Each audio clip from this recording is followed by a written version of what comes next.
Halo. Hai guys, aku Ayu. Ini adalah video kompilasi waktu aku mau lahiran anak pertama. Ini dimulai dari perjalananku dengan suami dari kampung ke kota Palu, which is itu adalah kota kelahiranku ya. Dan perjalanan yang kami tempuh sekitar 8 jam. Nah, ini kami mampir dulu di Alfamidi mau beli cemilan untuk Bumil. Dan cemilan yang aku pilih tentu aja buah ya, karena itulah yang paling aman untuk Bumil. Dan ini kita lanjut lagi, aku sambil makan buah yang tadi dibeli di Alfamidi. Dan ini udah tengah hari, kami mampir untuk makan siang. Ini views makan siang kami cakep banget, karena memang ya dari kampung suami aku tuh ke kota Palu perjalanannya melewati bibir pantai, jadi viewsnya tuh cakep-cakep. Oke, dan ini udah pukul 5 sore, kami udah sampai di daerah Toboli. Masyarakat Sulawesi Tengah pasti udah tahu nih daerah ini, karena sering banget jadi tempat persinggahan guys. Dan ini kami mampir dulu ke Lalampa Toboli, pasti banyak juga nih yang sudah tahu, karena di sini tuh oleh-oleh khasnya itu lalampa guys. Tapi kalau di daerah kalian apa ya nyebutnya? Kalau kami nyebutnya lalampa. Nah, ini kami mampir dulu untuk buang air kecil sebelum masuk kebun kopi. Nah, ini kami udah di kebun kopi, tuh ada truk jatuh. Dan lanjut lagi, nah untuk dari kebun kopi ke Palu itu menempuh sekitar 2 jam perjalanan lagi. Nah, ini kebetulan pada saat kami berangkat ya ada lagi kabut, tapi syukurnya nggak gitu parah sih, masih aman lah ya. Oh iya guys, ini mungkin sedikit TMI ya. Di perjalanan ini usia kehamilanku sekitar 36 minggu memasuki 37 minggu. Kenapa aku dan suami memilih untuk jauh-jauh melahirkan ke Palu? Karena ya di sana fasilitas kesehatannya tentu saja lebih lengkap ya dibandingkan di kampung, dan karena ini pengalaman pertama kami juga ya, jadi kami memilih melahirkan di kota. Nah, ini besokannya tanpa babi bu bebo kami langsung meluncur ke tempat pembelanjaan. Nah, ini kami mau belanja kebutuhan bayi kami, karena aku belum siap apa-apa guys di usia kehamilan yang sudah 8 bulan ini, yang perut udah gede banget ini. Aku belum siapin sama sekali apa-apa gitu, karena nggak tahu, harus bertanya dulu sama orang tua. Sebenarnya banyak sih di online, cuman suamiku tuh entah kenapa kayak takut banget gitu, padahal kan sama aja ya, justru lebih murah lagi di online. Cuman ya gak apa-apa deh, karena ini masih pertama, jadi sekalian aja belajar dari orang tua. Tuh warnanya aja gonjreng-gonjreng ciri khas orang tua banget, tapi gak apa-apa, yang penting kualitas dan bahannya aman untuk dede bayinya. Nah, ini aku lagi cari gendongan untuk bayi, yang jelas bukan yang itu ya yang aku ambil. Ini cuman lihat-lihat aja. Tapi di sini banyak sih yang aku beli, mulai dari handuk, perbedongan-bedongannya, lap-lap mandinya, sarung tangan, tempat tidur bayi, banyak deh. Intinya aku beli di sini karena aku betul-betul nggak siapin apa-apa guys, cuman the real aku beli baju set untuk newborn aja di online shop. Dan ini waktunya membayar. Di sini kami cukup lama sih belanjanya, sekitar 1-2 jaman sih kayaknya. Ya maklum ya, perut udah gede, jadi pergerakannya agak lambat. Dan ini ya bertambah terus, ini mesin kasirnya kok bertambah terus nilainya. Dan total yang kami habiskan di sini sekitar banyak juga ya. Nah, ini adalah dayang-dayangku dalam belanja. Nah, ini besokannya lagi aku kontrol ke dokter kandunganku untuk melihat perkembangan bayi ya tentunya, dan melihat usia kehamilanku. Dan di sini juga aku masih bimbang sih sebenarnya guys, antara melahirkan normal apa sesar. Karena ini masih pertama ya, jadi overthinkingnya tuh banyak banget, sumpah. Badan gue udah gendut banget. Dan ini waktunya pemeriksaan. Oh iya guys, di sini aku rencana mau periksa 4D, cuman katanya dokter karena babyku udah tengkurap, jadi nggak bisa deh dilakukan pemeriksaan 4D. Padahal keren kan ya kalau punya hasil USG 4D. Tapi nggak apa-apa, yang penting katanya dokter di sini babyku sehat, aman deh, jadi perasaan tenang juga. Dan guys, tahu nggak, di sini dokterku memberikan gambaran antara lahiran normal dan sesar. Begini, soalnya kalau lahiran normal, saya anak pertama apalagi, itu memang dia butuh waktunya itu bukan yang waktu yang cuma sebentar ya, bukan bilang 1 jam kok rasa sakit itu bayi sudah lahir, kan? Dia itu bisa berhari-hari, ya, bisa berhari-hari ngeliatnya sampai baru dia lahir. Kira-kira mentalmu kuat tidak untuk mau jalani itu? Coba kau pikir-pikir, ya. Kalau memang kau tidak siap, kalau kau tidak siap untuk lahiran normal, kau harus siap untuk operasi jadinya. So guys, itu adalah perbincanganku bersama dokterku, dan sebenarnya di sini aku masih bingung sih antara melahirkan sesar atau normal. Dan juga tadi dokter sempat mengatakan bahwa babyku ada lilitan tali pusar, dan kemungkinan tafsiran persalinanku maju guys. Jadi guys, Kayla itu tidak jadi dia penafsirannya apa, DP lahiran itu tanggal 20-an, jadi dia awal-awal bulan Maret. Ini necknya udah bisa di zoom. Apa? Betul ya. Bagaimana perasaan Anda setelah mengetahui awal bulan? Tanpa takut saya. Oke guys. Hai guys, jadi kita sudah selesai. Terus sama nenek, calon nenek dan calon ontinya. Onti sini saja.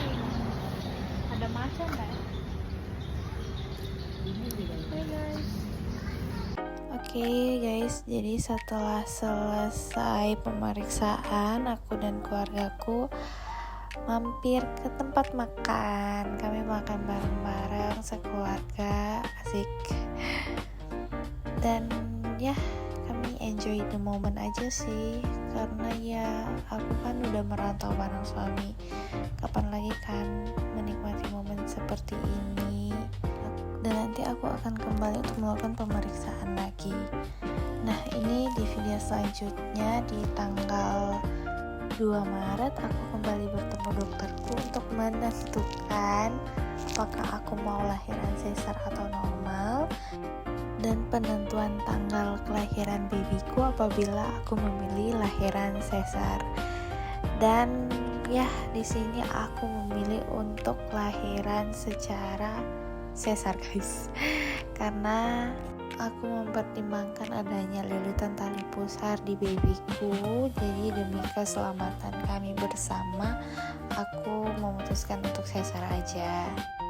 Dan guys, karena aku memutuskan untuk lahiran secara sesar, jadi suamiku balik lagi ke Palu, karena sebelumnya dia sudah balik ke kampung lagi guys, karena ya cari nafkah ya. Dan ini di tanggal 5 Maret, 2 hari sebelum aku lahiran, aku sempetin makan waffle karena ngidam banget gitu. Dan ini H-1 sebelum lahiran, yaitu di tanggal 6 Maret, aku sudah masuk di rumah sakit ya untuk prepare lahiran. Nah, di sini udah banyak banget tuh yang datang. Dan ya, di sini aku udah tegang banget sih sebenarnya, karena kayak dalam bayanganku lahiran tuh sesuatu yang kayak wow, besar banget nih. Tapi aku excited, cuman takut juga gitu. Dan ya, intinya nervous banget sih di sini. Dan di sini suamiku dan orang tuaku dan keluarga besarku banyak banget sih supportnya dalam membantu menghibur, menemani, ya banyak deh. Intinya di sini perasaanku campur aduk antara deg-degan, excited, dan ya terharu juga sih. Nah ini aku sudah masuk di ruangan operasi dan aku ditungguin sama adik, mamaku dan juga suamiku dan juga tanteku. Nah ini dia babynya udah keluar di sekitaran pukul 11 pagian ya kalau nggak salah. Dan mereka tuh pada bingung kok babynya nggak nangis, karena memang waktu baby itu lahir itu nggak nangis guys. Dia nangis tapi kecil banget karena ada lilitan tali pusarnya kan. Dan ini menunggu aku keluar. Nah ini dia, kayak gembel banget bentukan gue ya. Aduh, rasanya tuh lega banget dan ternyata nggak semenakutkan itu guys. Kita bisa melewatinya. Rasanya itu cuman kayak geli-geli gitu, cuman ya habis ini baru rasanya sakit banget memang. Melahirkannya itu nggak sakit guys, ternyata betul yang selama quotes yang beredar selama ini tuh bener banget. Melahirkannya itu nggak sakit, setelahnya itu yang wow luar biasa. Dan ini aku diantar kembali ke ruanganku ya, masih bersama suamiku, tanteku, mamaku dan juga adikku yang setia untuk mendokumentasikannya. Dan ini aku sudah di ruanganku menunggu babyku datang karena dia masih di ruang observasi guys, untuk diobservasi tentunya. Dan ini di sekitar pukul 5 sore babyku datang deh. Yeay, ini dia si kecil utul-utul yang udah ditunggu-tunggu datang juga. Dan di sini suster ngasih tahu kalau babyku tuh minum susunya kuat guys, dan karena ASIku belum keluar jadi aku masih kasih sufor ke babyku. Nah habis itu mamaku paling pertama deh ngegendong cucunya, iya utuhnya. Dan pertama kali aku ngelihat wajah anakku tuh rasanya gimana ya guys. Kalian yang sudah jadi ibu pasti ngerti tuh perasaannya. Dan satu hal yang lucu adalah kan ini pertama ya punya anak ya, pasti kayak excited banget gitu, kayak penasaran pastinya, kira-kira mirip siapa ya. Dan ternyata plak bapaknya guys. Dan itu rasanya kayak gimana ya, campur aduk, tapi ya senang pastinya punya anak ya. Dan perasaannya itu beda banget guys, kayak menjadi ibu tuh ternyata oh gini ya rasanya. Dan ya nggak apa-apa sih nggak mirip aku, yang diikutin dari aku tuh cuman the real kelamin aja, sisanya tuh nggak ada, bapaknya semua. Tapi ya sudah ya, namanya anaknya gimana sih. Nah tadi bapaknya belajar menggendong, sekarang bibinya alias tante-tantenya belajar untuk menggendongnya, karena mereka akan menjadi baby sisterku selama 1 bulan penuh. Jadi selama 1 bulan setelah melahirkan aku akan sama-sama mamaku dulu ya guys, karena aku masih harus ada beberapa pemeriksaan lagi. Jadi aku memilih untuk menetap di Palu dulu selama 1 bulan penuh. Setelah itu baru aku kembali ke kampung halaman suami. Dari sini suamiku membacakan Trisandi untuk anak kami, dan orang tuaku aku suruh pulang dulu guys. Jadi aku minta satu adikku aja yang temanin aku di rumah sakit bersama suamiku dan juga babyku. Nah ini di keesokan harinya aku belajar gendong babyku, dan aku melihat mukanya dengan lebih seksama dan memang benar-benar mirip wajah bapaknya ya. Dan ini di hari kedua aku hanya bersama adik-adikku karena suamiku lagi pulang kampung. Kenapa? Karena ada satu dan lain hal yang membuat dia harus pulang kampung dulu. Dan rasanya sakit ya, di saat seperti ini suami harus pulang kampung. Tapi nggak apa-apa, aku tetap happy dan aku tetap menjalani peranku sebagai ibu baru. Dan video kami hanya sampai di sini aja ya guys. Kami nggak ada rekam lagi karena sudah keteteran untuk mempersiapkan keluar dari rumah sakit. Oke, terima kasih guys. Sampai ketemu di video selanjutnya. Bye bye.